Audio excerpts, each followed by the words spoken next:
У 50-тим числу новинах Ruske slovo, rubrika Tižnjovnik piše o roboti projektного тиму Promoter i o upečatkoch zo manifestaciji zložni mozaik Srbiji. Na bokoh rubriki Našo mesta, okrem aktualnih viskoh, tekst o novim zakonu o bivanju, a ekonomija piše o novim pohonu zaštice zaštitnih šmatoh u Berkasove.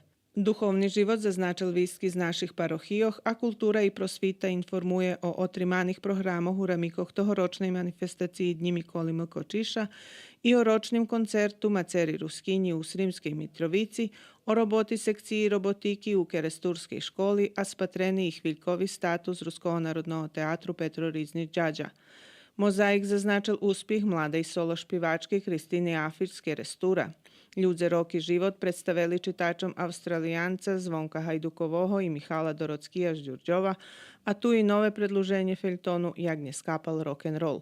Rubrika Sport spatra jakše odražuju premenki u pravohu naših sportskih kluboh, a zaznačeni i turnir u šahu u Verbaše. Jak dodatok višla dluho očekovana Dikica.